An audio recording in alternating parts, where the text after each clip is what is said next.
Are You an Overwhelmed Mom? Part 2 is about taking on too much. Now, this is definitely a problem of mine. I have seen throughout my time as a parent that I'm the type of person who wants to say yes to everything. I want my kids to go to every party. I want to hang out at every single possible thing. I want to serve at every place that I can. I want to fill my days. I really would fill my entire schedule up with good stuff. And that's part of the problem. As a Christian, we need to have wisdom in planning things for our family. We are often the ones that keep the calendar. Psalm 90 verse 12 says, "Give us a heart of wisdom, God. Teach us a heart of wisdom that we may number our days, that we may choose wisely what we do." And so if you're feeling a bit overwhelmed, it might be time to step back and see all the things that you say yes to. Now, in my life, there have been things like hobbies. For instance, I love tennis. For some reason, even though I'm not a girly girl, I like the skirts. I like being out on the court. I like the exercise element. But there have been times in my life, like right now, currently, it just doesn't fit on the schedule for me to get tennis in. So that's a hobby that I've had to say no to. There have also been things like good things, like worship. Now, this may sound confusing, but God has gifted me with a voice and training. But there have been seasons of my life where I had to say not right now to leading in worship because of the family life, because of other ministry commitments that came first.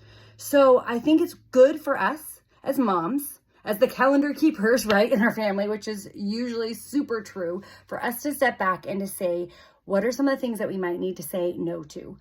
First of all, think through hobbies. There might be hobbies for you or for your children, right? They can't do every sport, music, whatever thing on there.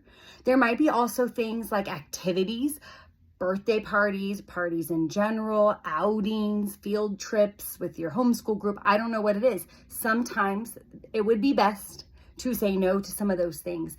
I'm also thinking through your leisure time.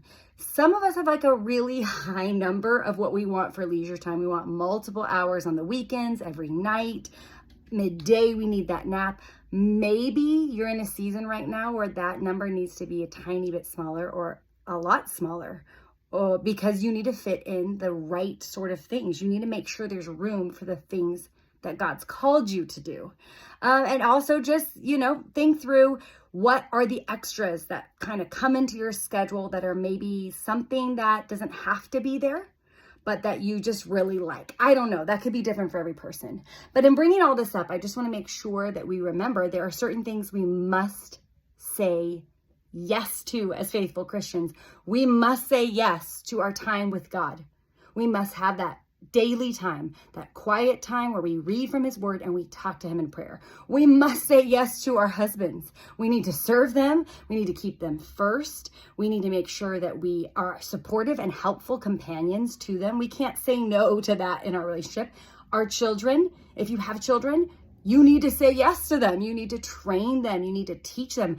And you know what? There needs to be time to do that. If you're literally running around with like your chicken, not your chicken, with like a chicken with your head cut off, I've been there, where it's just you're going from one thing to the next. You're eating on the go. You just have no time. Well, you're really not having time to build that relationship with them and to train them. So maybe something needs to go if you feel that frantic hecticness. Another thing you have to say yes to would be church attendance. We're called in the Bible to attend church and to serve in a way to use what God has given us to serve the body. And lastly, just as a reminder, because I know moms, we need this reminder, we are supposed to rest. We are supposed to stop. We're supposed to shut down for a little bit. We're supposed to get sleep. We're supposed to be healthy, take care of ourselves. So those are some things we have to say yes to. But what might be on your schedule that you could say no to? Is there something? Maybe you should talk with your husband. Definitely should pray about it, because we don't want to be overwhelmed. We're just flying through life, missing the things that truly matter as moms.